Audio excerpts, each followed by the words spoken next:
It's nice to see a full house. We have a lot of people talking during public comments, so we'll get to that in a little bit, but it's a full sheet, just FYI. We have an amendment to our agenda. We're adding the Shane Outpost Park under new business, and that will be the first item under new business. Do I hear a motion to accept the agenda amendment? So moved. Second. Carl moved. We have a second. Mr. Holloman, would you like to do the invocation? Thank you, Mayor. Bow your heads. Lord, we thank you, Lord, for the privilege to be here today. We thank you, Lord, for all your blessings, those in attendance and their families, and for the wonderful weather we've been having, for the rain, and for the continued addition to our drinking water. We give you all the praise and glory and ask this in your name. Amen. Thank you. Please stand for the Pledge of Allegiance. I pledge Allegiance to the flag of the United States of America and to the republic for which it stands, one nation, under God, indivisible, with liberty and justice for all. Mayor, I would like to add, we'd also like to remember Robert Heaton. His brother passed away yesterday, and so just keep him in your prayers and his family. Okay, if you should talk to Robert, please tell him we're all getting that in. Okay, for those folks who have not done public comments before, you have 5 minutes to speak. At 5 minutes, I will stop you, so talk really fast if you think it's going to take longer. We have a good number of people, 1, 2, 3, 4, 5, 6 people, 7 people, so we're going to be talking public comments for a while. Also, please turn off your cells so that we know. I think that's good. What's your microphone? What's the number is yours? Mine's 5. Second here. Okay, it should be okay. We're okay? Yeah. Okay, make sure your cells are turned off. Okay, the first one on our public comments is Jim O'Connell. Jim, when you come up, give your name and address so that our clerk can get that information. Good afternoon. My name is Jim O'Connell. My wife and I are new owners residing at 151 Hornbeam Road, and thank you for this opportunity to address the council. I bring with me a petition signed by the owners of the unpaved gravel portion of Hornbeam Road, respectfully requesting that the council consider lowering the speed limit to 15 miles an hour, which we understand is the limit being considered and in some cases already applied to other roads in the town.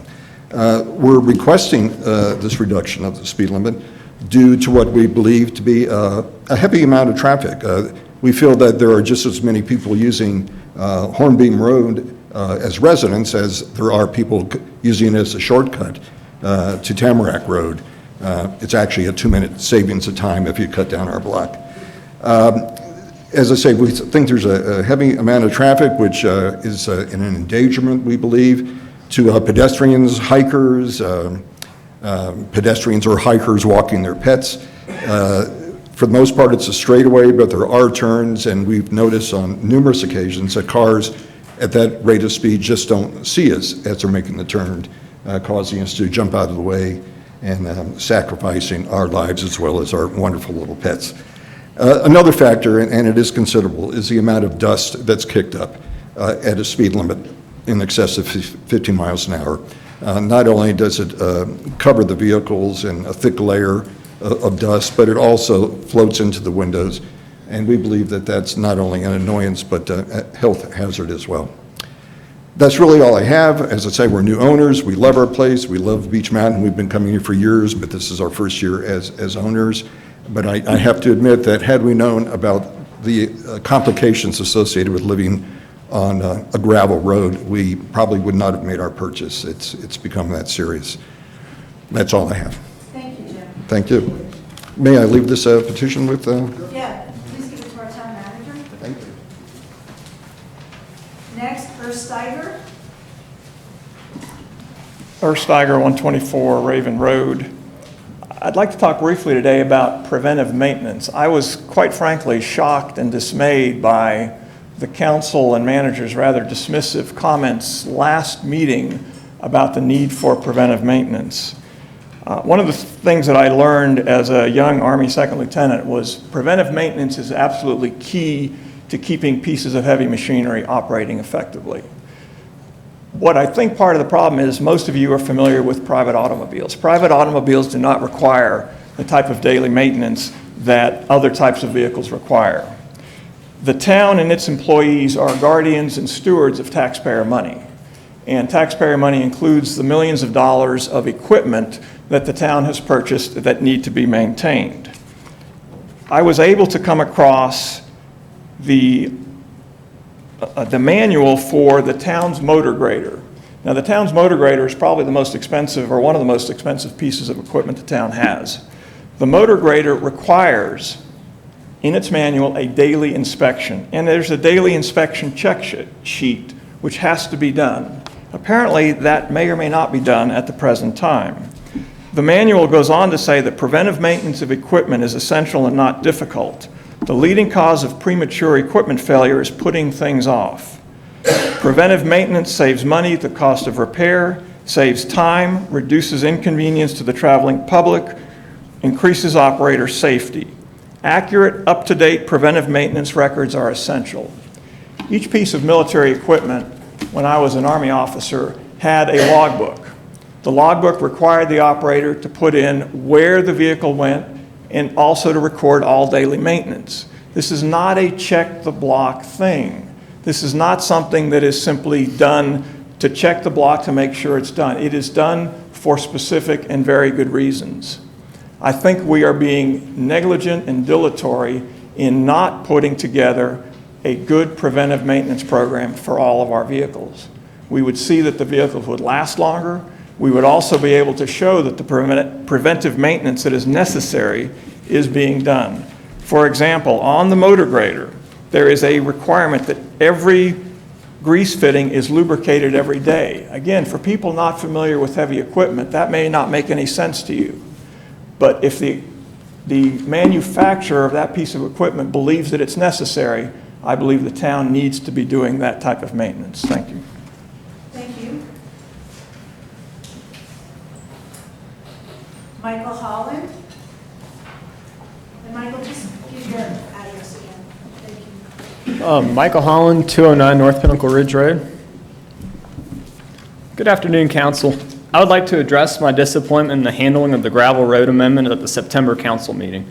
As one of the most frequent pedestrian users of Beech Mountain's road network, I still don't see the justification of safety as a reasoning for lowering the speed limit on gravel roads. The few safety-related issues I've had while running on our roads have occurred at blind turns with a limited line of sight. Being one of the few people to have traversed every town road by foot, most of which dozens of times, the worst culprits are mostly paved roads. In my experience, the majority of vehicles on gravel roads slow down if they see pedestrians or animals quite a bit more than they do on the paved roads. My bigger disappointment in last month's meeting, however, came during the motion to lower the speed limit of only 4 gravel roads.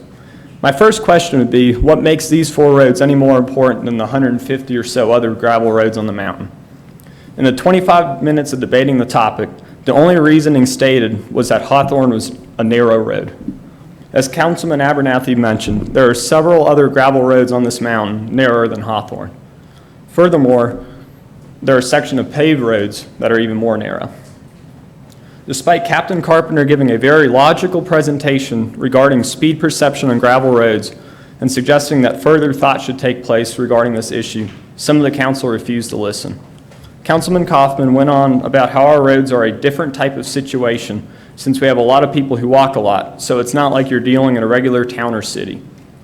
Really? People don't walk, run, or bike a lot in regular cities? In all the towns and cities that I've run in, Beech Mountain is by far one of the most pedestrian-friendly, despite having far fewer pedestrians than those other cities. You can have all the sidewalks, lane markings, and signage possible, and people will still not give you a care in the world in a regular city. Since the precedent has been set of only approving a few gravel roads at a time, I'd like to point out a large flaw in this process. Anyone with any knowledge of our road network would realize that there are several dead-end roads off of the arterial roads. Take Hummingbird Lane, for example. It's a dead-end gravel road off of the Beech Mountain Parkway extension. The new speed limit of the parkway is 15 miles an hour. However, Hummingbird remains 25. In this month's agenda, Hummingbird remains off of the proposed reduction list. There are several others I could name that will be affected in this very fashion. Perhaps a little bit more time and planning put in this entire issue would have made at least one council member to realize this blunder, which could easily be corrected by stating Beach Mountain Parkway and any divergent dead-end road, gravel road, excuse me. To me, this entire gravel road debacle is indicative of a reactionary response to a rather minor problem that has not been an issue for 50 years. Reactionary responses do not include logic, forethought, and in-depth analysis, quite obvious in the handling of this whole situation. This can lead to a dangerous precedent for unforeseen problems in the future. Thank you to Councilman Abernathy and Sauer for using logic-based reasoning in their questioning of this amendment last month.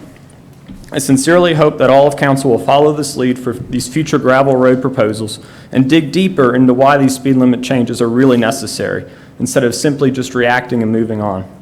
I should be clear that I'm not as concerned with the speed limit ordinance, but more so with making long-term changes to our town without proper and sufficient justification to what is being changed. Thank you. Thank you, Michael.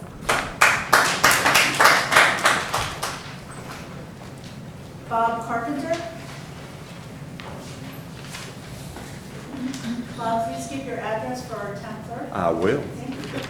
And I do not have any, I live on a dirt road, a gravel road, but I'm not bringing that up today. So, Bob Carpenter, 101 Golfview Drive, and it is a gravel road. So,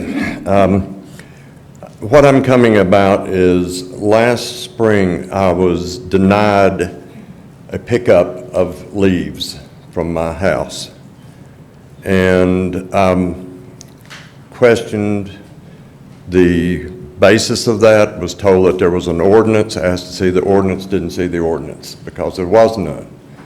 There are 4 pickups per year for various things, as I understand and was told. So really all I'm asking for now is, as we are in leaf season again, that we have a clear, concise rule on who gets leaves picked up, who doesn't get leaves picked up, and why some are picked up and some aren't. Just a clarification. I just want fair and equitable treatment for everyone. Thank you. Thank you, Bob.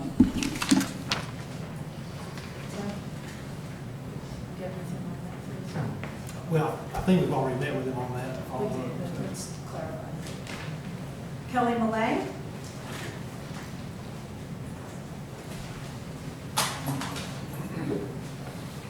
I am Kelly Malang of 1032 Charter Hills Road, and I'm back on the gravel roads. I'd like to express my concern about the amendment regarding lowering speed limits to 15 miles per hour on gravel roads. It is my thought that this should have been an all or nothing vote.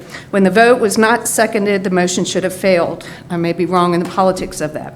There are many problems with this amendment. Who decides which roads have lowered speed limits?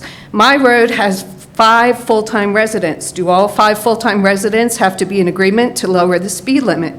Or can one resident simply petition? If so, how do other residents on that street get a notification?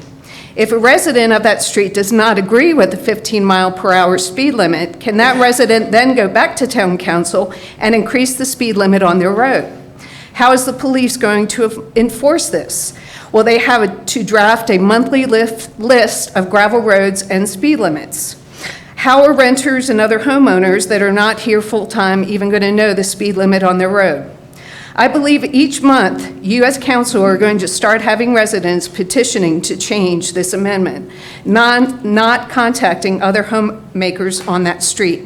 This cannot be a single home decision on that gravel road, making that decision to lower the speed limit. It should be a consensus of the neighborhood if we are going with this amendment of only doing select roads. This now pitches residents against residents. I think you should vote to take all gravel roads back to 25 miles per hour. Thank you. Nancy Owen? Hi, Nancy Owen, 105 Spicewood Lane.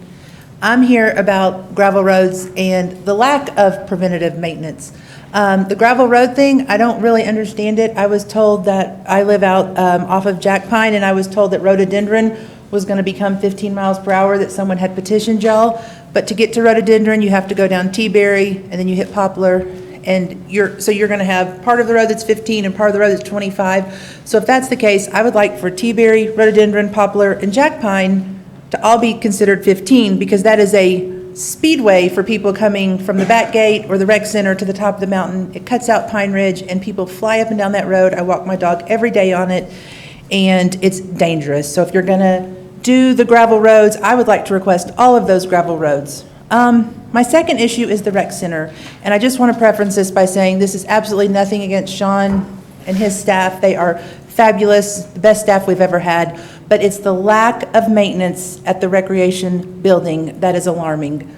The roof has been leaking for years and years and years, and nothing gets done. You put a Band-Aid on a broken leg. And now we've been told there's a set of windows across the top of the building that is our only source of air circulation in that building. And they have electric blinds that come down. And the windows open like this, and the blinds come down, and they're messing up the blinds, which I totally get. So now we've been told if we want the blinds down, then we have to have the windows closed. And I should preference that I play pickleball down there 4 days a week. I'm down there all the time. I love that building. And on the pickleball court, we have to have the blinds closed, because if the blinds are open, then you cannot see the ball. In order for the blinds to be closed, the windows have to be closed, which means there is absolutely no air circulating in that building. Why? Because the exhaust fans that were put into work haven't worked in many, many, many years. And it's just the maintenance is not being done. I know the budget for the rec center has increased several $100,000s in the last year, and I would like to see this council do the right thing and take care of the building that you have, the beautiful building that many communities would give their right leg for, and fix the building, put air conditioning in, the basketball and the pickleball courts. It's finally getting a lot of use. That building for years didn't get use. People are using it, they love it, but it's about to become unusable with the lack of air and the lack of maintenance in that building. Thank you. Chris Vassilov? And Chris, your address for our town clerk, please? Sure. So Chris Vassilov, 103 Ski Loft, just behind Town Hall here, actually. So I've been a resident for 15 years here at Beech Mountain, and I'm here today to speak on behalf of Shane Outpost Park. And first of all, I'll take a little different approach. I really like to compliment the town on all the changes that have been made during my time here. Things like the dog park, the pedestrian access to hiking trails, and the mountain bike trails are just fantastic. And I think you can see the amount of new people that you get, and when you offer these amenities, the kind of excitement it generates about life on Beech Mountain. So on behalf of Shane Outpost, I'd just like to bring up 4 points that I think are salient to me particularly. And first is just an outpouring of the town's generosity in the money that they are freely giving to support the park. I don't want to say shocked, but I'm pretty impressed with the amount of money that the fundraisers have generated. I think that shows a great support that people want a facility like Shane Outpost Park. The second one is it really fits the town's strategic plan. I got a chance to sit through the meetings last Wednesday, I believe, and it's so aligned with where the town wants to go with offering things and billing itself as an outdoor adventure destination. It's just a perfect complement, and the fact we don't have any camping available, I think this is a great opportunity to enhance the town's offerings. And finally, the last point is I think, and we've certainly seen it with mountain biking and all the trails that were put in, it adds to the commerce of the town. You're going to get new people who ordinarily wouldn't think to come because you're going to have a facility and an opportunity for them to participate in outdoors that they don't have anywhere else near the area. So for that, I'd like to see the council support what's going on with Shane Outpost Park, and I'm pretty excited about it. Thank you. Thank you, Chris. Yep. We have a consent agenda. On that consent agenda, we've got the adoption of the minutes from September 10th. We have some parcel donations, and we have the Avery County Board of Elections agreement. Do I hear a motion to accept the consent agenda? So moved. Wendell moved, Barry second. All in favor, any discussion? All in favor say aye. Aye. All against say nay. Motion carries.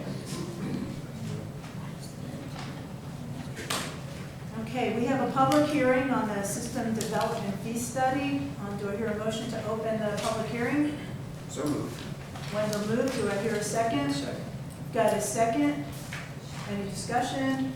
All in favor, say aye to open the meeting. Aye. Aye.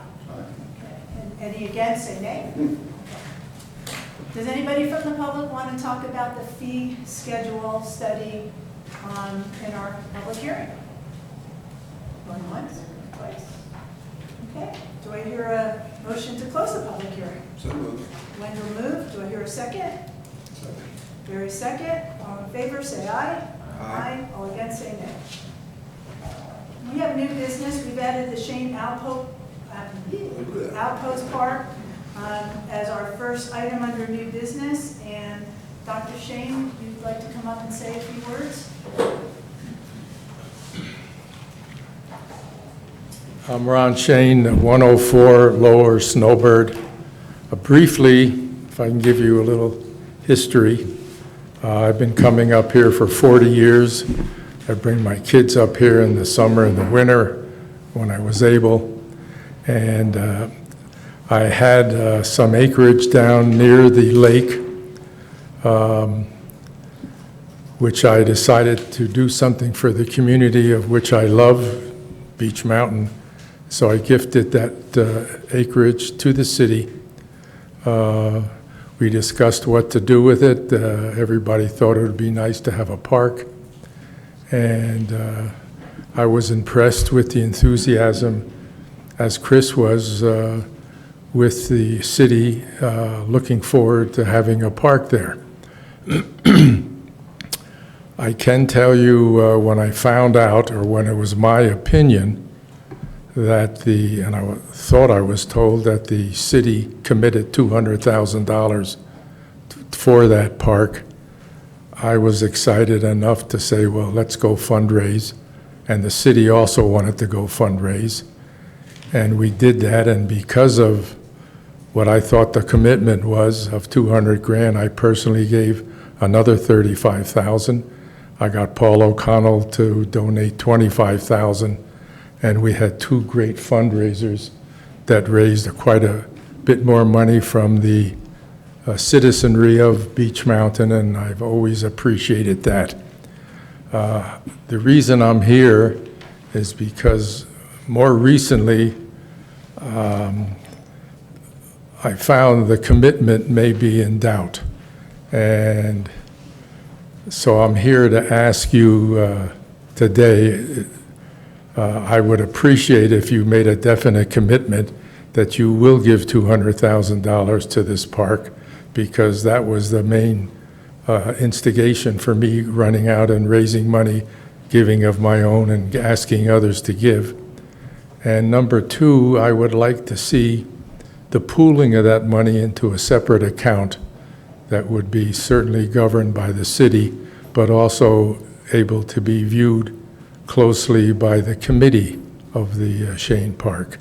And that money then would be generated only for the Shane Park. And I would also hope that if you all agree that we get started on doing something at the park, because it's increasingly hard to raise funds when they see nothing happening. So those are my items, and I thank you all for your time.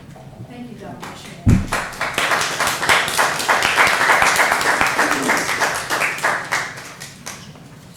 Do I hear a motion to accept a $200,000 commitment from the town to Shane Park? I'll move that. I'll second. So Wendell moved, Carl second. We have discussion? Yeah, just, no, I mean, to be actually accurate, this council voted to match the part of grant it received of $450,000.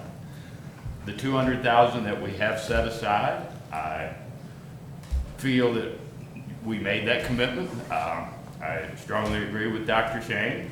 I wish we would have, had the funds unlimited to do the full pledge that we had made prior to being unsuccessful in receiving the part of grant, but, I feel that we're honor bound to honor the 200,000. As far as segregation of the funds, that's up to the attorney and the finance officer, I guess, but I would have no problem moving those from uncommitted to committed funds, however that is properly done.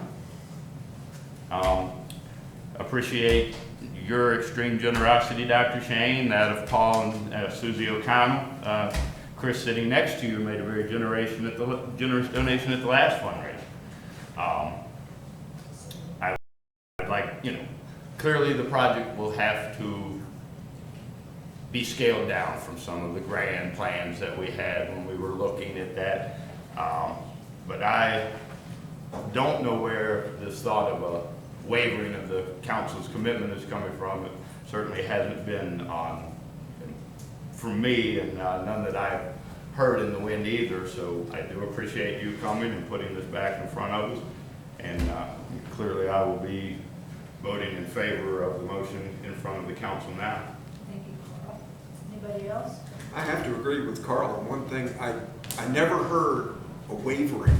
We were waiting, I know, for the part of grant. We were hoping to get that, 2 years now, and have not been successful there. But I don't see any reason that we just can't proceed forward at this point with, like Carl says, a somewhat scaled down, but proceed now. Tim, what do we have, with the money we have, what can we complete, what can we not do? I came up with a couple options today, talking to Sean and just kind of going back through this. Actually, our total budget with that 200,000 should be 380. I want to make sure, but we do have 130 in donations, 50 from TDA, and the 200,000 that the town had previously agreed to match the grants. Dr. Shane is asking the town to actually consider going ahead and authorization spending that money at present. The first option, and there are some ones we probably didn't think of, but engineering design is in both of them. We still have to do engineering work on this. The first option concentrates on the bathrooms, parking lot, campsites, and picnic shelters. That actually comes to about $406,000, which is, about $26,000 over the 380 total we have. Option 2 would still include the engineering, street lights, and parking, and site preparation, but it will concentrate more on the rope adventure course and fishing pier. It comes to $309,500 approximately.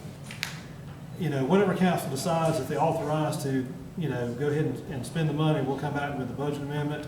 We'll begin, design work. I would recommend that the design is going to be pretty much the same no matter what aspects you put in here as far as the engineering fees.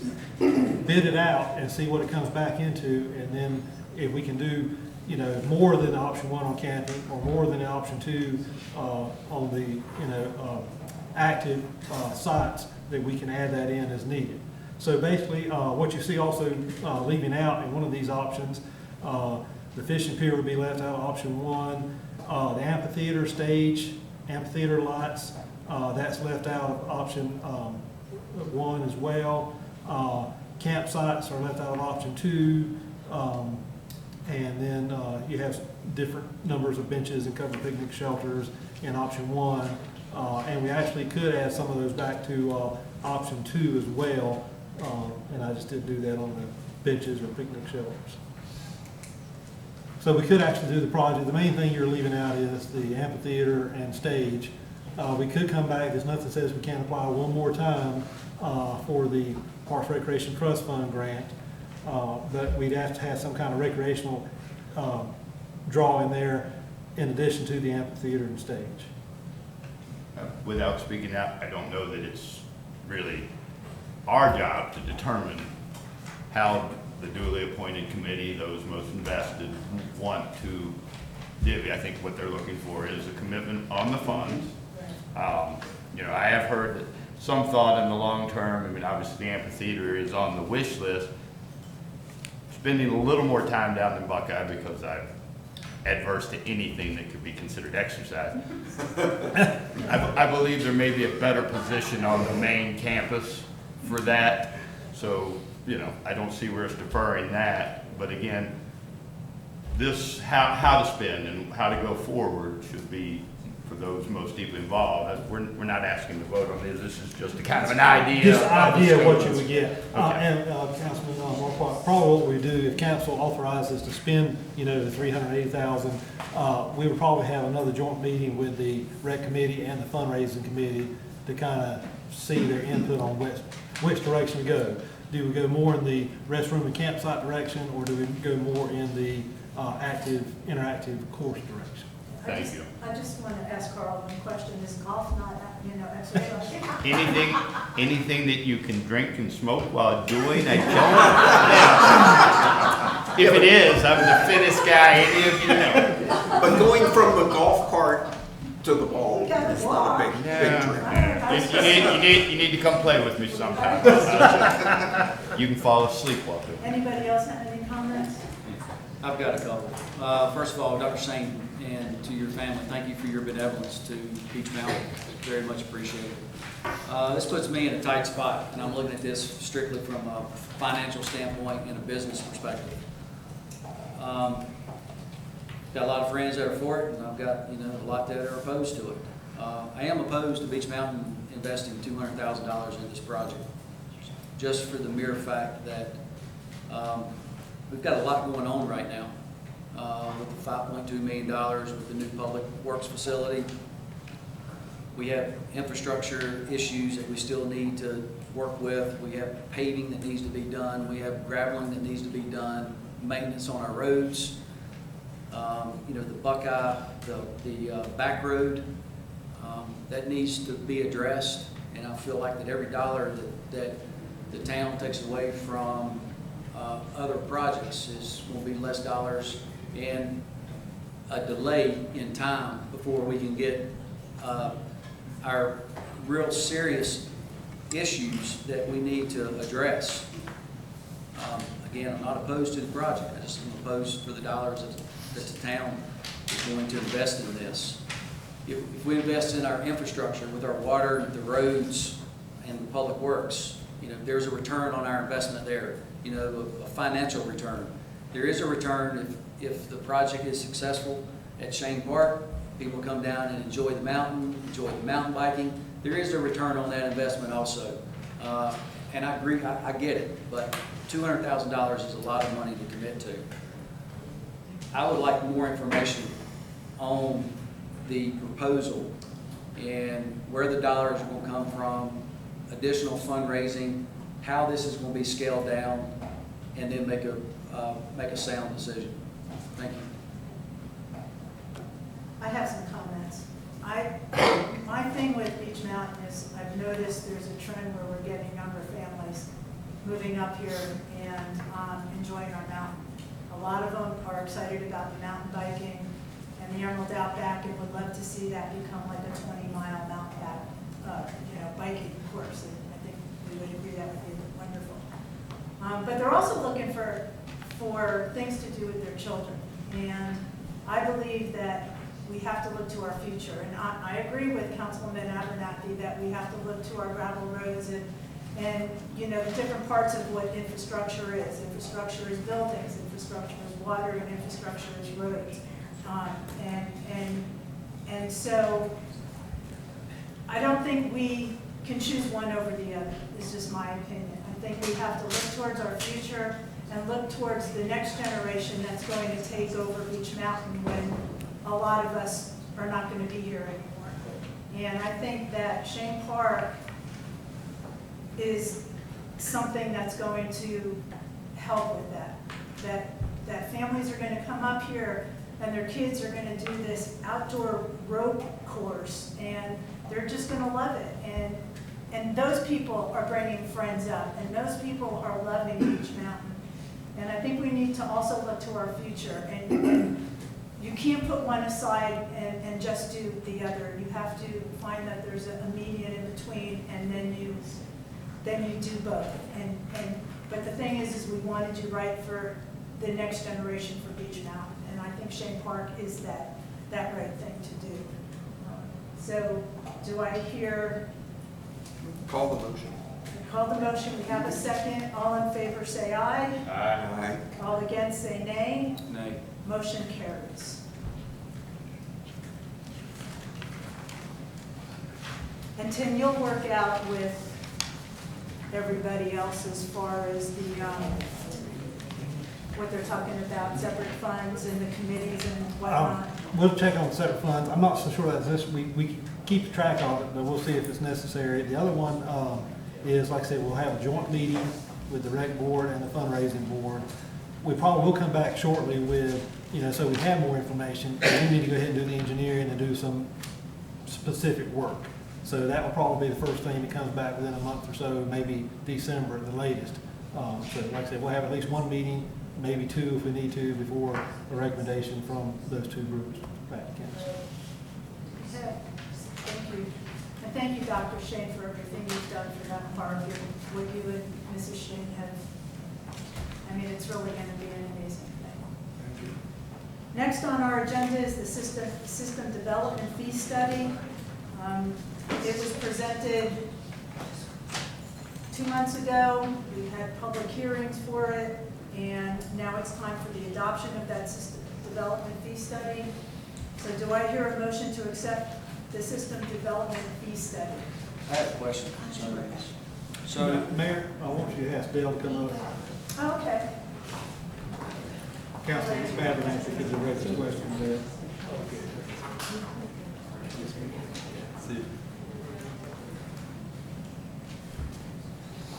Hi, Dale. Hi. Welcome. Good to be here. Thank you. Nice to have you. Do you want questions before the motion? Yeah, I need to have a motion. I'll move it. Okay, Linda moved, Barry second. Now we're in discussion. Do you have questions, Wayne? yeah, 2 questions. Out of curiosity, what was the cost, and I guess maybe Tim will know this, what was the cost for this study, for this fee? I have to go back and 8,200. 80, was it 82? Okay, 82. $8,200, yes. Okay. And then with the neighborhoods that could potentially be apply or applicable to this study, how many neighborhoods are there around here that would tie into this? This is for any new development. It has no effect on existing neighborhoods or customers. Okay. So that would be any hookup to any part of your water or sewer system. So would these neighborhoods have to be annexed in? Whatever the requirement is for connection to the water and sewer facilities would have to be met separately, but as they attach to your system, that is when the fee applies. I'll add to that. If it's a large tract of land inside the city limits already, they would just need to apply with tap fees, so like undeveloped land. And if they're outside the city limits, they would need to annex and comply. Yes. So there's a possibility we could have some subdivision developed within inside the corporate limits. How does this tie into the new development that's being questioned through the planning board over on Cherry Gap? We really don't know because we don't know the number of units. But it would apply to It would apply, that. it would apply to them, but we'd have to have the number of units and to do Right. it. And isn't this state required at that point? If you wish to charge a fee to a new customer to connect, it is required. And for the benefit of those in the audience, this arose out of litigation from the town of Carthage over their availability fees. And ultimately, a developer was successful in challenging those. While my discussions with staff, we both agreed that our previous availability fees were appropriate given our work towards the improving the water system and the expenses that we were to incur in the future. The General Assembly changed the statute that governs this that says if you wish to charge a fee to a new user, essentially to recoup what everyone who's already connected to the system has already paid, so that new users have to contribute to that, you're required to have this study in order to charge those fees to a new connection. Otherwise, you're left with simply charging those who have existing connections for what's already been done. And that's the purpose of this study, is to comply with that statute to enable the town to charge the fee to the new user. If you do not adopt this or something similar to it, you could not charge that fee. So what were the ramifications in Carthage? Did it come to like bankrupt them, or not bankrupt, but cause financial stress? I suspect that the town of Carthage and a number of municipalities were required to reimburse developers or those that connected those fees. The town of Boone in neighboring Mataga County was required to reimburse certain fees to some developers because theirs did not comply with the requirements of the statute in the town of Carthage case. So there, with the acreage that's remaining on Beach Mountain, are there still large enough, is there still large enough acreage that there could be multifamily homes in approximately how many? When you say multifamily homes, in division, subdivision, single-family homes, not necessarily multifamily. And I had no idea what's available as far as potential. Well, we've got that one development that is half-acre lots. And Yeah, it depends on whether quarter-acre lots, half-acre lots, so that's kind of, unless we have a site-specific plan, we can't address that specifically about how many are. I guess I don't understand why you wouldn't do it. Well, depending upon what's remaining, $8,200 sounds inexpensive compared to what it could potentially cost the town. But, I'm just. Cost the town, what do you mean cost the town? With hookups, if we don't approve. Right, exactly. Yeah. Right, that's what I'm asking. I don't understand why we wouldn't do it. I'm just asking questions to educate myself on. I understand. So another question I have that I'd like explanation on, excuse me, on page 26 of 130, it says that the maximum allowable cost per gallon per day established by the system development fee study is $16.90. Can you explain that? $16.90 per gallon? Yeah. It's on page 26 of 130. Page 26. Oh.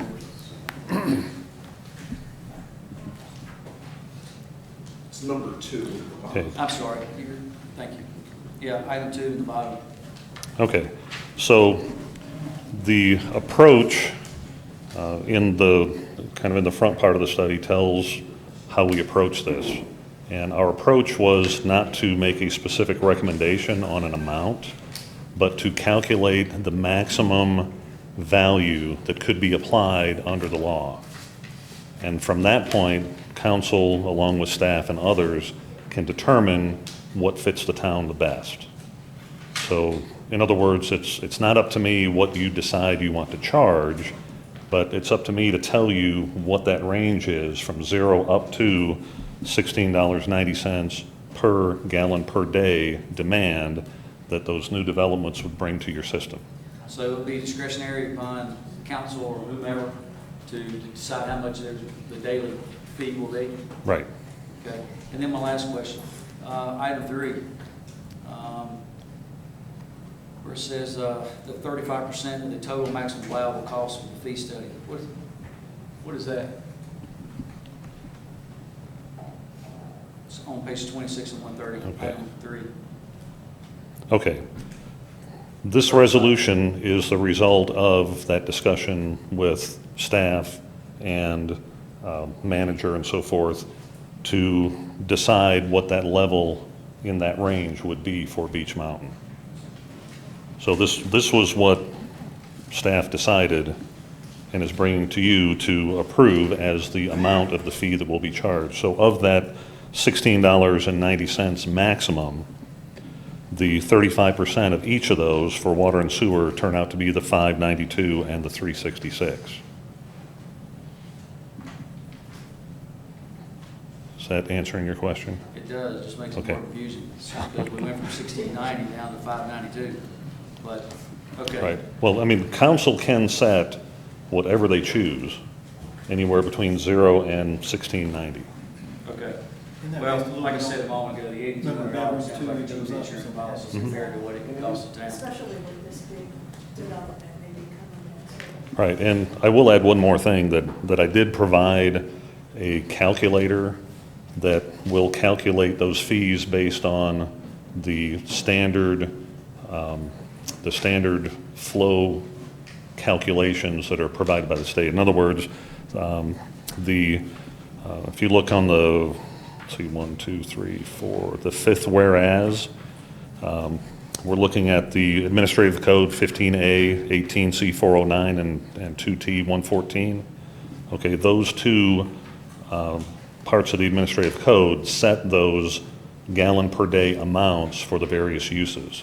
So I've provided a calculator so you can plug in what those units are, whether it's bedrooms on residential, whether it's lanes on bowling alleys, or whatever it needs to be.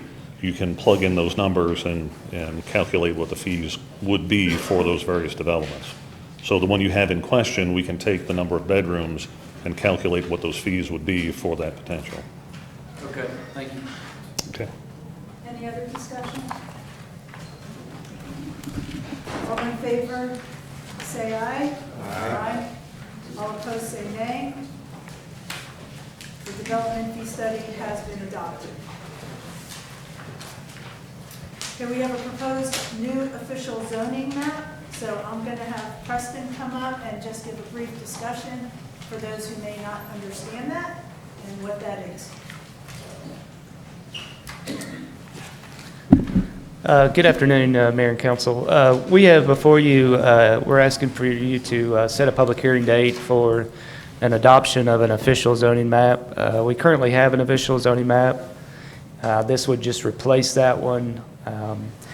We've had a couple of amendments through in the last couple of years, rezonings, and this would just clean up that map to make it the official one. We're required to, if you have zoning, you're required to maintain an official zoning map so that anybody can come in and see what their zoning is, and this would do that. So we're just asking for you to set a public hearing for that. And everybody can read that, right? There'll be a test on what those all say. And there are no rezonings or any changes from the old map on this update.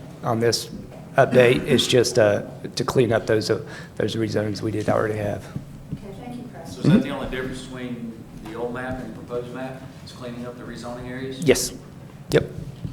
And the colors? And it makes it more legible. Yeah. It's we've changed, well, not changed software, but the software that we use, GIS, is a little. It's been upgraded, updated, so there's a little different look to it. But it certainly is the same information behind it. Any other? Okay, we need to call for a public hearing for the new official zoning map, and the public hearing will be held on the next meeting on November 12th, 2019. Do I hear a motion? So move. Wendell moved. You've got a second. Any discussion? All in favor say aye. Aye. All against say nay. Motion carries.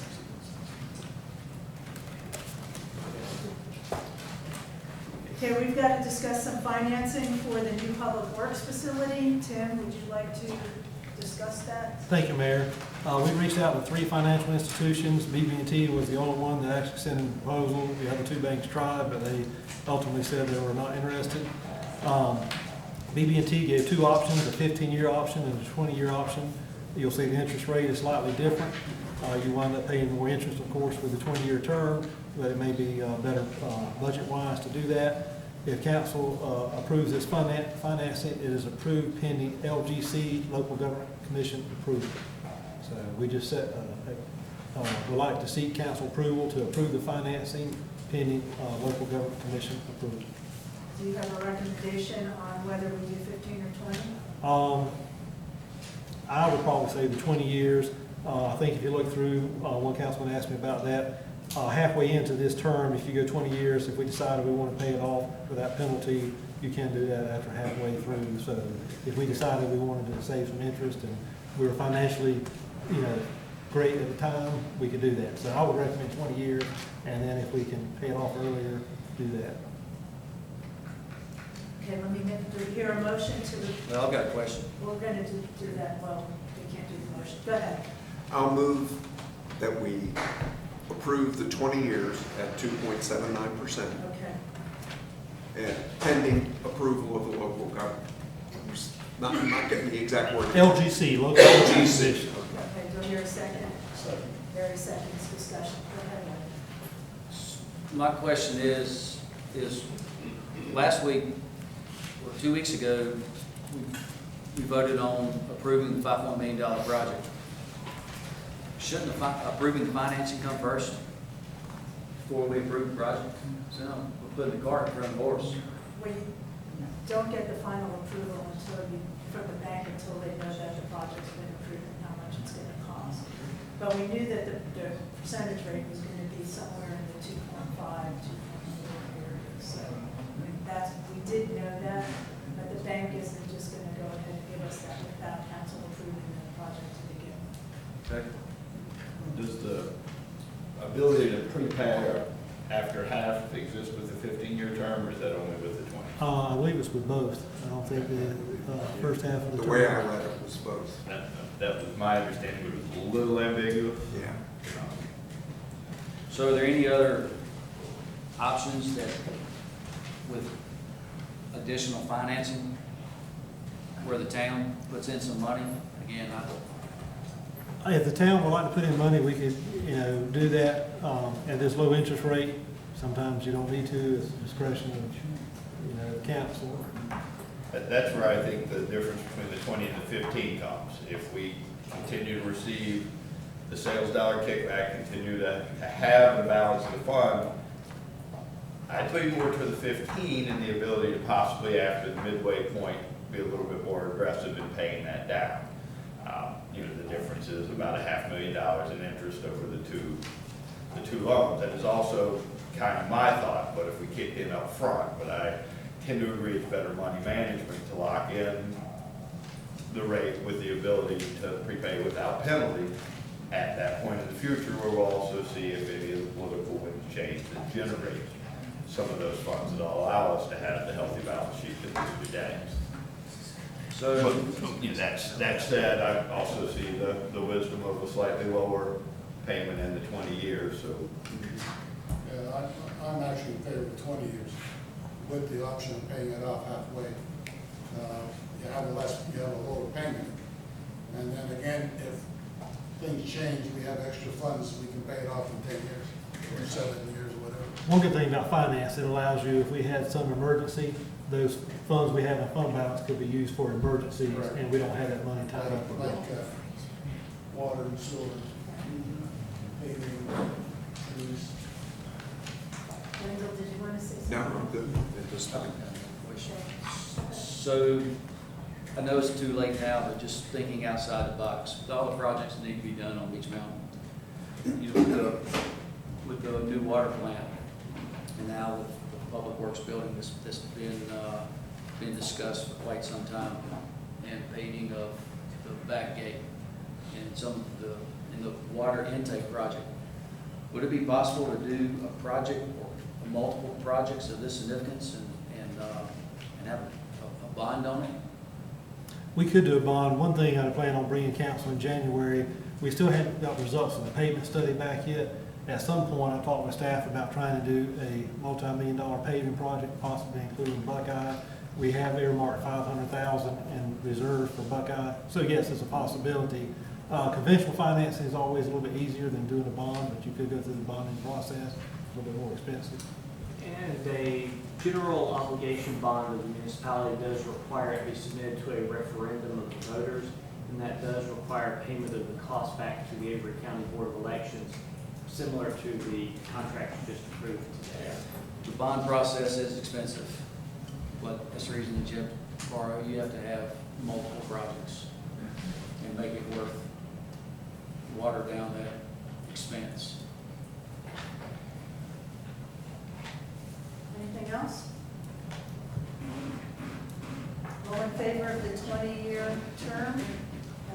tax rate of 2.79%, say aye. Aye. Anybody against, say nay. Motion carries. Okay, we're up to old business. And this is where the 15-mile-an-hour roads come in. Okay, I'm going to call for a motion, see if we get a second, and we'll have some discussion on that, I hope. Do I hear a motion to reduce the speed limits on the stated roads to 15 miles an hour? I guess we don't. Oh, I'm confused. I have a parliamentary procedure question, I guess. Is that simply to open discussion? Then I will make a motion that we open discussion. And Barry seconds. Thank you very much for doing that, Carl. Okay. Open for discussion. All right, I would like to lead off, if I may, Madam Mayor. All right. This would go back to address some of the specific comments. I was going to circle back to, Michael, I appreciate the time and the effort and the understanding that you have. I have a little bit of disagreement with some of the way you said. Now, I do believe that there are specific special instance roads that warrant a lower speed limit. Upper and lower Snowbird, as you run, I feel, and then Beach Mountain Parkway Extension due to the commercial traffic. Now, I did fail to show a little backbone by going along with Hawthorne. It is an unintended consequence that now everyone feels that we can come up and say, I want my road done. I believe that is why the motion did not receive a second before. I do not support lowering the speed limit on all of the town roads. I do not support further this one by one that we want our road done for whatever reasons. And you know, if you've already started to see some of the 15-mile-an-hour speed limit signs, that's just one of them. But as a lifelong resident of Mountain, who is, now unlike Michael, I haven't run them, but I've driven every road up here. The speed limit is proper and fine at 15 when followed, you know.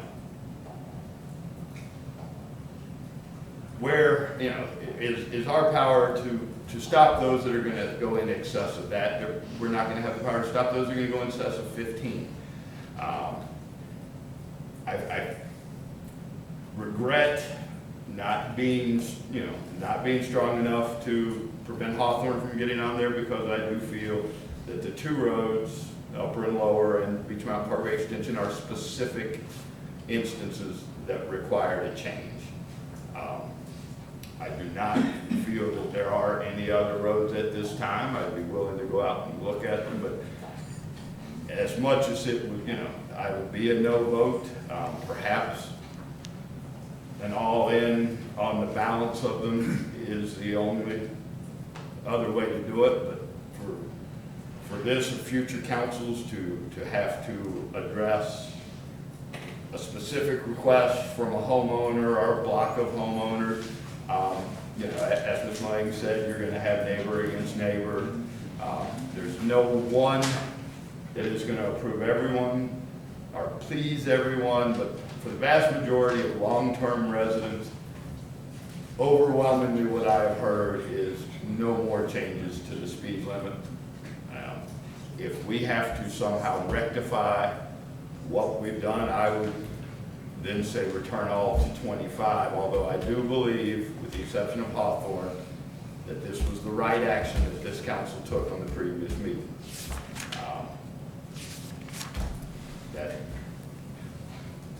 That's my piece for the moment. I'm sure If I may, I've got a question. I guess this would be a four. The way we have it written right now, it includes all the new ones plus what we approved last month. Yes, sir. If we were to choose to leave the ones approved last month the way they are and not add any, do we need to modify the motion? No, sir, a motion to vote down The the addition. ordinance change with the additions would not affect your previous action unless you specifically had a motion to undo those changes.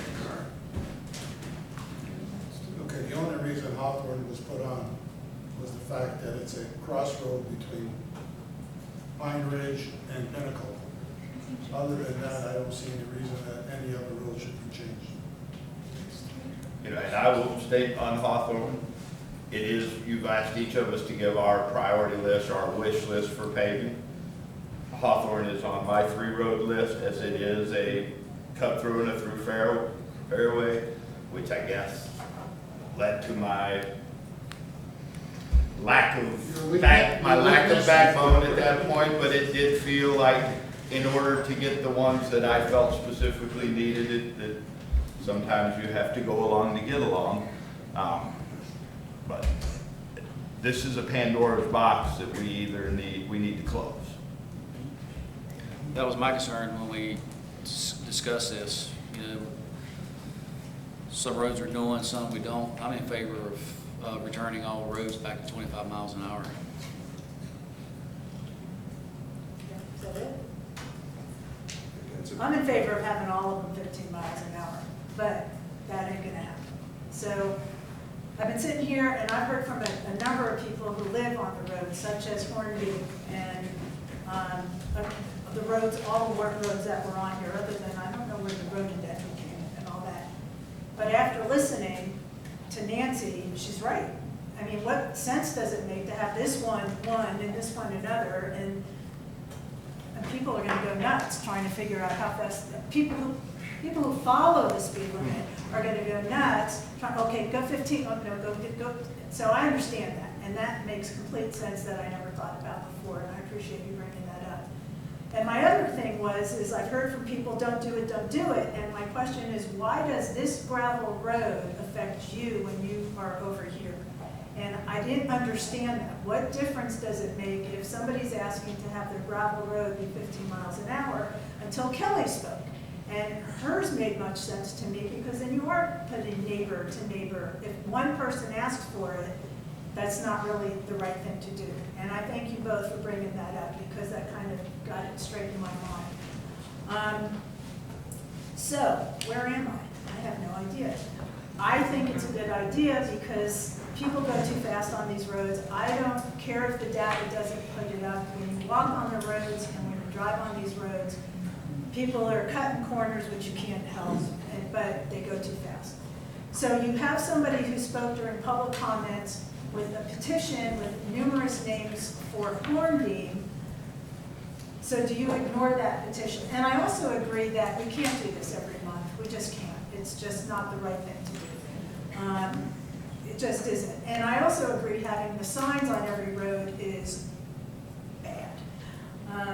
I just would like to put a nice sign up front that says paved roads gravel, paved roads are 25, gravel roads are 15, and leave it at that. But apparently we can't do that. So where does that leave us? You have people, with numerous people on Hornbeam who are asking to have Hornbeam go down 15 miles an hour. My suggestion is we accept Hornbeam on that, because it's not just one neighbor, such as probably the other roads. It has no other connecting road to it, other than Hemlock Circle. But I don't know if that would be a big deal or not. You can't go for 25 miles an hour on Hemlock Circle anyway. Well, I didn't know you needed a petitioner. I'd have every one of my neighbors here. Well, neither did I. And So that's a if good that's the point. case, then I should be exempt for next month to come with my Well, petition with all my neighbors. What I'm thinking about is if we accept Hornbeam now, but I also think that the point was made that it should, and Michael, I think, made that point, is maybe we need to look at this as a more comprehensive issue. And not road by road, and this neighbor wants this, and this neighbor doesn't, and I agree with Nancy on, black birch to rhododendron, people are using it. And then goes to jack pine, and it's crazy, so. Renee, what about a compromise? If you're looking at all or none, because if you're looking at a few, and I don't even know whether I'm allowed to talk here, but I can't help it because I know we all feel the same way. What about a compromise? All gravel roads 20. Madam Mayor, one thing, you know, staff didn't have time to try to suggest a policy on this either, because once it was approved last Hold month, on, guys. there were Keep people, down. there were people in the audience coming up and giving you names for this Right, month. right. The gentleman from Wintergreen, he came, what I would recommend is if this first motion dies for lack of a second, you know, if council motions to adopt Hornbeam tonight, then also put that we'll wait 90 days before we bring any more to council until we can arrive at some kind of policy. I think my opinion is, I would like to amend the motion to accept Hornbeam. And then what I would like to add is that staff needs to go back and look at this as a comprehensive issue, and not just how it started out with the certain roads, when it started out with the extension, where we all thought that was a good idea.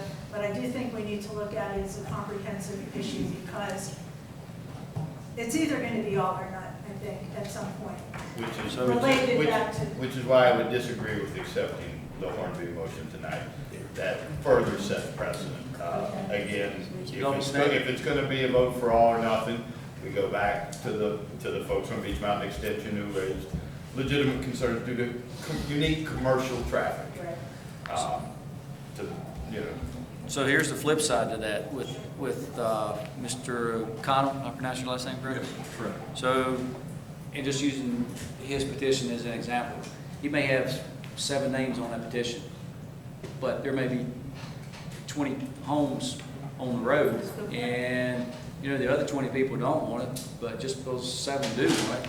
You know, it's not a, and I'm just making an example. No, that's it's a good point. example. It is a good example. It's not an easy decision, and I think we were trying to do the best for the extension, and it kind of got out of here. So, all in favor of accepting the roads with the motion that Wendell had made, say aye. Which roads are you referring, what are you referring to? He made a motion to accept all the roads that was on the list. No, I didn't. No.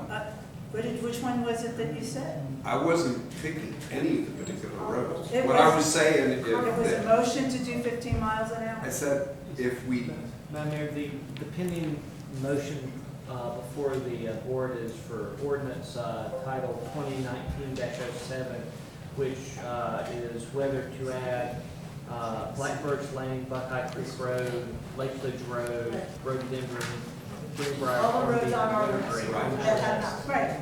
Yes, ma'am. Right. I wanted to leave what we did last Yeah, no, month that's alone, but not add to it. No, it's these roads, the motion was made, Carl made the motion.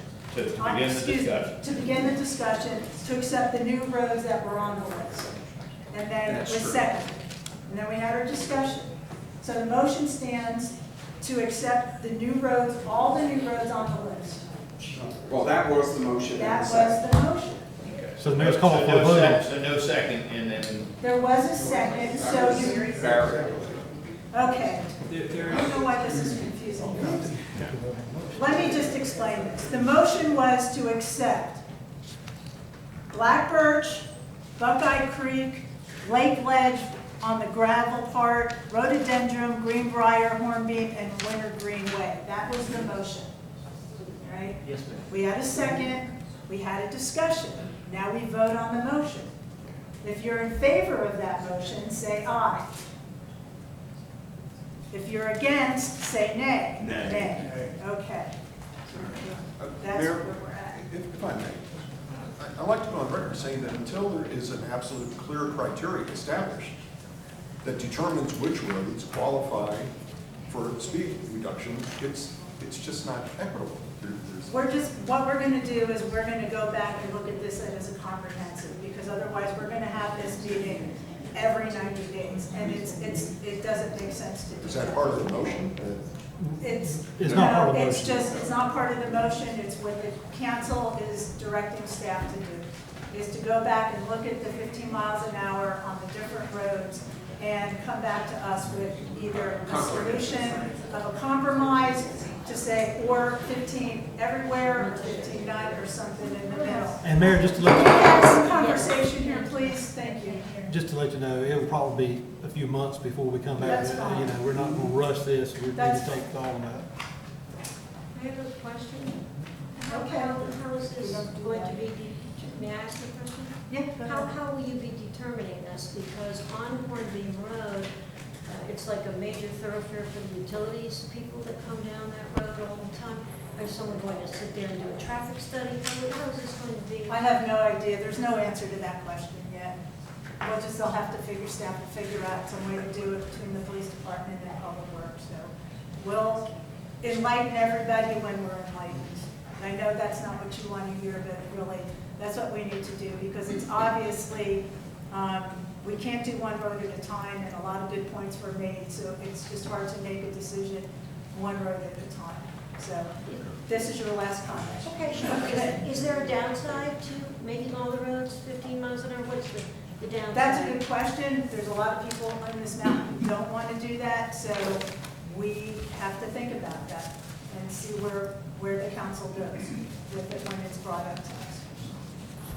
Okay. Mr. Holloman, you have some staff reports? Just a couple, Mayor. Just to remind everybody, October 16th, flu shots are going to be taking place from 10 to 1 here at Town Hall.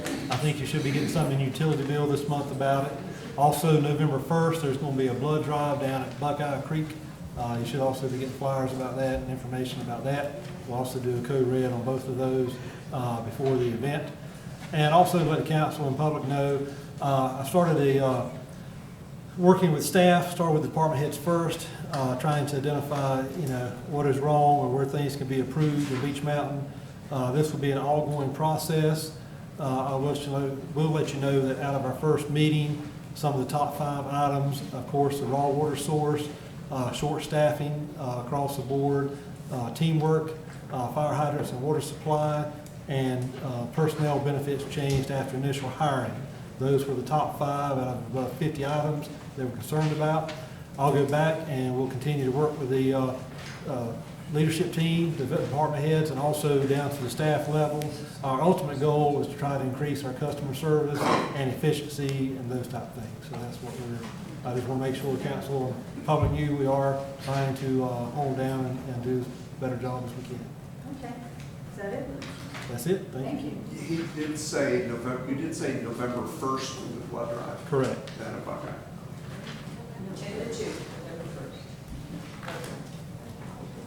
Okay, council comments. Widener? A couple of questions and comments.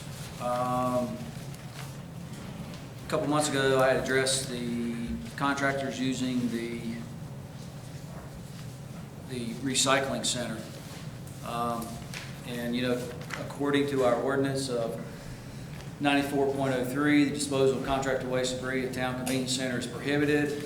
And then to deposit, it shall be unlawful for any person to deposit any waste generated by hired or contracted workers.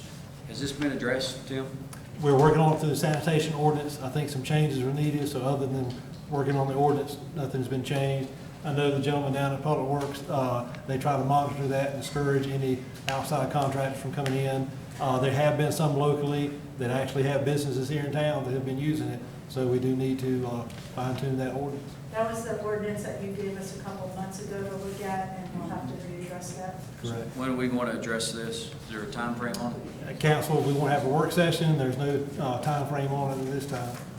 But it currently says that it's unlawful to do so, so why are we not, we have an ordinance in place, why aren't we following our ordinance? I agree. There's issues there. There's people who've been up here on the mountains for years using it. To stop that policy, even though it's in the ordinance, is going to cause quite an outcry. So be careful what you wish for. I think we need some time to really discuss the impacts, because there's a lot of unintended consequences associated with this action. And plus, there's a lot of contractors who are illegally dumping that work up here, but don't own property or don't live up here. And they're doing it at night where it's just hard to. I would also, Mayor, our main users are from folks who actually have property up here, I would say. Yes. We don't, Just a few more comments, please. The recent drought conditions that we've had and still we are experiencing. A concern that I have is that with the new Public Works facility, that I think we ought to reconsider reclaiming the water from the car wash. or from the bay versus the water going back into the sewer. It was stated that salt water cannot be reclaimed. Salt water can be reclaimed. There are friendly additives that can be put in the system. It is a little bit more expensive. So if we have a car wash system and we have a drought, then we're not going to be able to use it. It seems like we're, defeating our purpose, even though we won't be washing our vehicles as much in the summertime. And it's probably primarily more to keep the vehicles clean and salt off of them in the winter. But I think we need to revisit that. The well that is down at Shane Park, is that an active working well?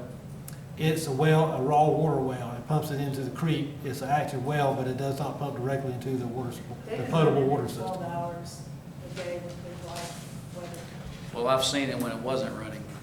It doesn't run all the time. It doesn't run all the time? It can't run. It can't, it's supposed to, no, it can't run longer than 12 hours a day, and they have used it. Robert had mentioned to me a couple of weeks ago that they were running it, and it was keeping the water level pretty good, helping with that. I mean, it's not a solution, but it was helping. And the other thing is that I don't know what kind of maintenance is done on the hose, but on the hose that's feeding from the pump, there's a significant leak.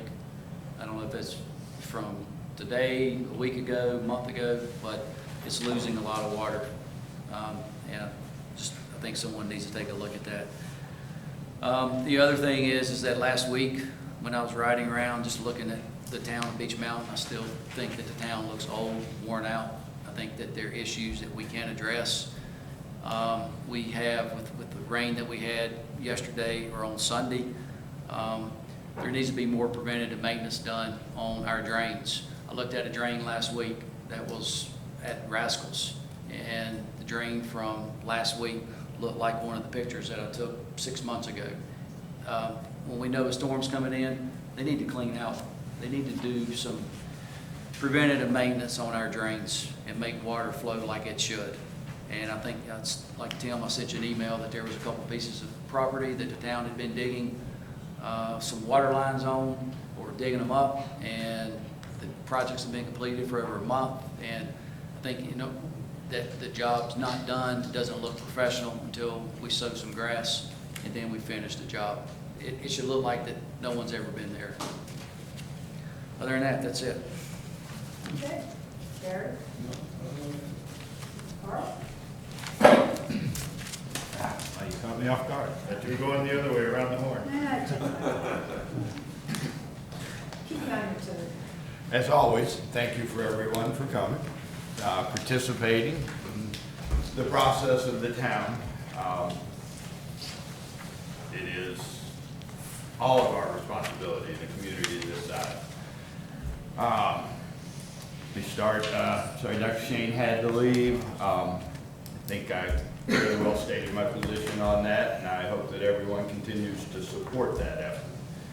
As to ERS, and I discussed this a little with ERS, I don't believe that anyone on the council is opposed to preventative maintenance. My fear, coming from an large international industrial distributor background, was getting lost in the weeds of preventative maintenance logging. We had to go through a process called ISO, and it became extremely expensive and time-consuming to the point that we had to add additional staff simply to meet that requirement. Perhaps it's blind faith on my part, and clearly with the lack of it, I believe that the Public Works Department and all town employees take pride of ownership in the equipment that we have and care for it. That said, we should absolutely be following the manufacturer's recommendations, and a simple logging of that should not be difficult to accomplish. And I would charge Tim and the department heads to formalize that with making it just part of the day. Not onerous, not a lot of paperwork, but let's care for our vehicles, that care for our citizens, that take care of our towns and roads. The 15-mile-an-hour speed limit debate, and I know folks that came tonight looking for it to change, don't feel that they got what they deserve. If you missed, the point of the conversation is that we're putting a stop now to prevent it from going like that. And we will have staff develop.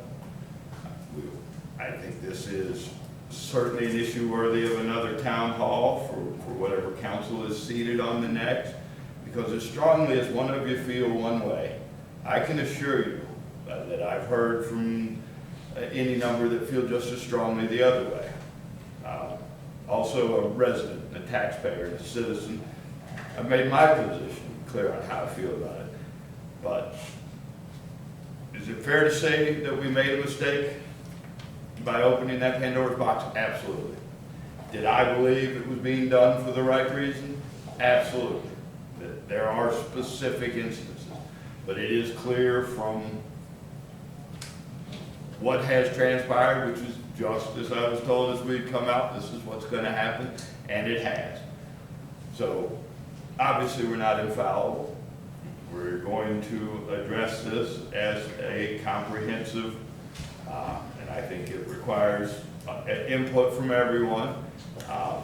No one should feel like they didn't get what they deserved or what they're denied. We're going to simply pump the brakes, have a reasoned, thorough debate, and allow everyone to put in debate. And again, half of you are going to be happy with where it lands, and half of you are going to be unhappy. But a piecemeal approach is cumbersome, it's wrong. So those specific residents of Pine tonight should not feel that, you know, that they were singled out.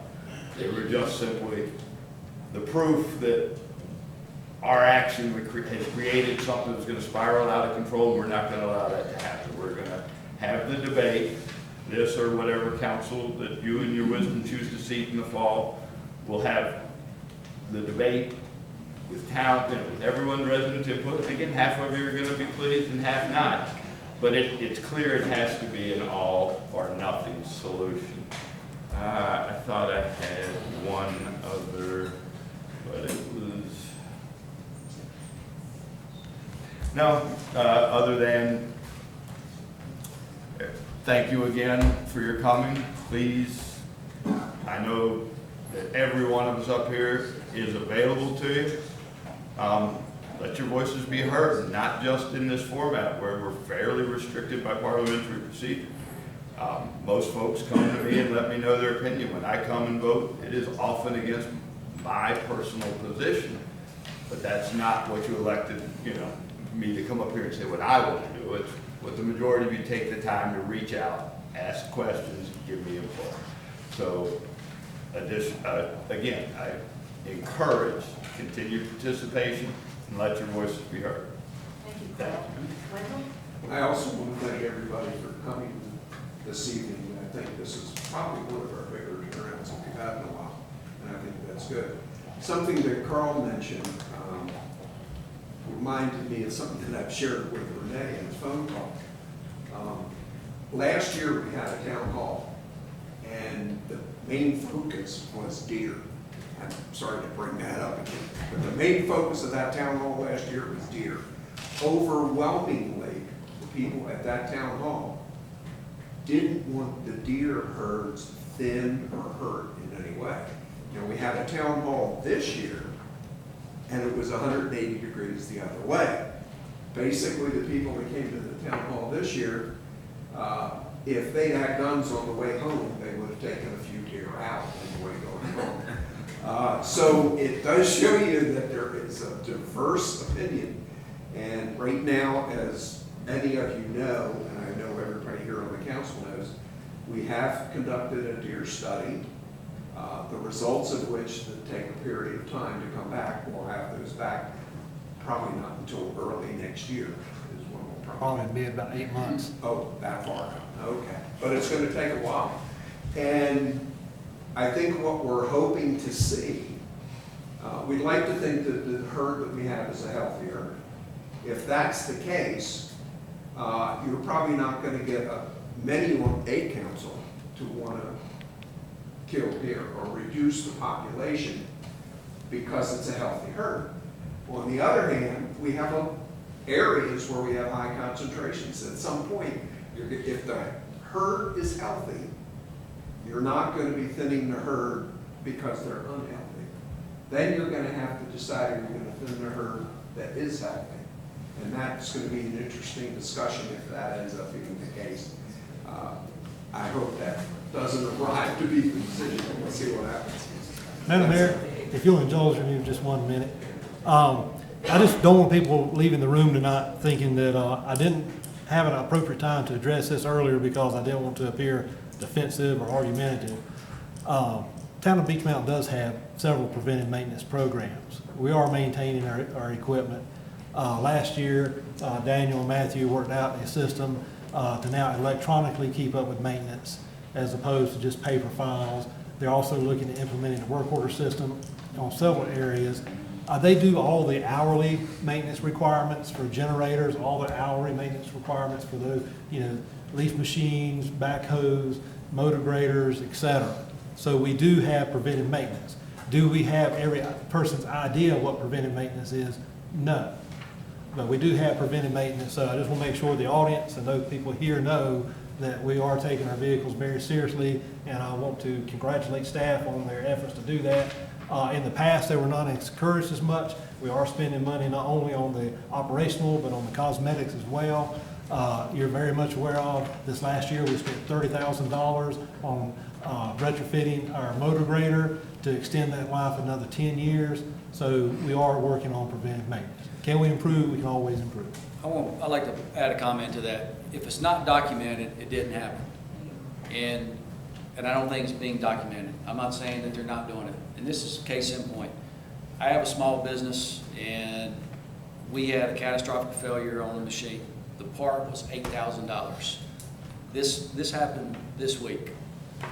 The part was $8 grand. And for me to dish out $8 grand, my little company is a lot of money. But we had everything documented on when we did PMs on that machine. Our maintenance department comes in at 4 a.m. We have machines that have to be greased every single day. It's documented every day. When we have tractor trailers, they do a walk around, everything's documented. But get back to this machine with an $8,000 part. We had everything documented that when we did exactly what the manufacturer said. And actually, they argued at first that even though the part was out of warranty, but when we showed them our daily logs, they didn't have room for argument. And that's my point about Beech Mountain's preventative maintenance. My company saves hundreds of thousands of dollars a year because we do daily, weekly, monthly preventative maintenance. Beech Mountain may be doing it, but I don't think it's documented. Just one other thing, the graders, that's subcontracted out. We have documentation for the graders, because I've seen it. Well, that has to be done every day. I mean, it is subcontracted out. The oil changes and all the fittings and everything else is done by a subcontractor, which is run by Case. That's who run the tractors. So is it 100% documentation? I'm not going to sit here and say yes, but I know a lot of it is done. The case is done quarterly. The case contract is a quarterly contract. If you look at the case preventative maintenance schedule, there are things, you'd be shocked at what you have to do daily. It is time consuming, but when you look at the reward versus the expense, it's worth doing it every day and documenting it. Okay, so we agree that we should be doing preventative maintenance. We also agree that our staff has worked on electronic versions of the preventative maintenance. And so what you're saying is that if it's not logged, it hasn't been done, but apparently they are logging it. They're just doing it electronically and not filling out a sheet of paper. Is that what I understood? Mayor, that's correct, Mayor. I've said what I need to say. I just want to make don't sure have I anything to do. understand. So the bottom line is that we're doing it in a way. Can we do more? Yes, we'll do more, but our staff is doing it. To say that they haven't been is not true. But, you know, is there always room for improvement? There is always room for improvement, and we will work on that improvement. And that's a nice compromise between what's being said and what's not being said. So, and now it's my turn to talk. All I have to say is thanks for being here. It was a very enlightening conversation, and I appreciate everybody expressing themselves. I am sorry Harmony didn't get done. I was hoping it would. But I do understand, and I did change the way I thought. So thank you, Nancy, thank you, Kelly, for enlightening me. And there's Meet the Candidates next Thursday at 5:30. It should be proved to be very entertaining, so I expect everybody to be there, and that's all I've got. Yes, Wendell? The next thing is additional public.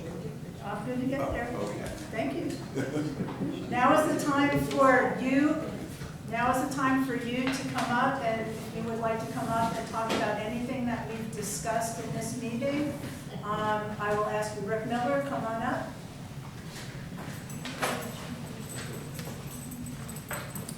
Thank you, Mayor. Rick Miller, 514 St. Andrews Road. I've only got two quick items. Number one, when I was on the council, we voted for Shane Park to start it and so on and so forth. In fact, we might have given them the proclamation at that time.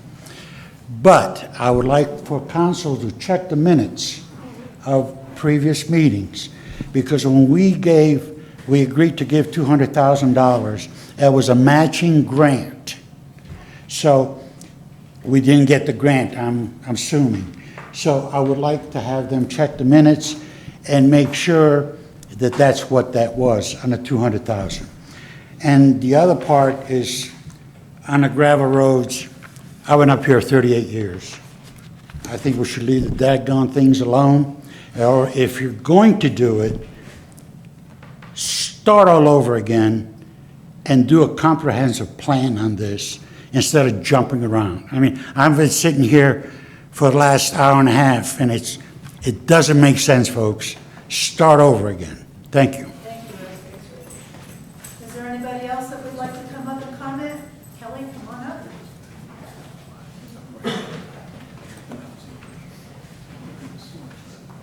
Kelly Mullane, 1032 Charter Hills Road. I just had a question. Did we go through the Avery Board of Elections portion of the packet? That was part of the consent agenda. That was the consent, okay. And then the last one was the donations. Was that also consent agenda? The parcel? Okay. Okay. That was just my question, it's just making sure everything's covered. Thank you. Thank you. I'm like, donations? Did we collect That money? threw me for a second.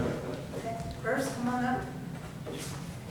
Just to the point on the, and I'm not advocating this, but you could turn the entire town speed limit to 15 miles an hour except where otherwise posted. And that would allow you to post only the main roads. You wouldn't have to have 250 signs for all the 15 mile an hour speed limits. Thank you. I'm back on the rec center thing. I didn't really advocate, but I really want to push for air conditioning in that building because it is no longer the high of 72 degrees on Beach Mountain. I know Jim Brooks doesn't want to hear that, but down at Buckeye, it's the same elevation as Banner Elk. It's hot, hot, hot. And when you're in there exercising, you really need air. So I really want this council to consider putting air into Buckeye. I don't think it's a huge expense. It's been looked at. And it is really, really needed. You have a lot of momentum going down there, and people are going to be dropping like flies if we don't get air. You need to come to the November meeting and bring that up, or at least the December meeting, because whoever might be on council. Okay. Madam Mayor, and Nancy, I'm sorry, I got lost in the weeds. I wanted to comment on your, or reference back to your comments on Buckeye again as not a participant. I find that distressing that it's not being cared for. The maintenance isn't being done down there because, again, I don't go, but. They did fix that leak. A guy came out and fixed the They leak. did fix the leak, Yeah. but I agree on they had to this. cap the exhaust unit. And actually, the town has got the price on the AC, it's about $150,000. Well, that's nothing the way y'all spend money, so let's do it. Well, what I was going to add is that that's still in the long-term plan. It's not in the next year or two, but it is still in the plan to do. Depending on who's sitting here. Anybody else? All right, do I hear a motion to adjourn? So. Okay, all in favor? Yeah.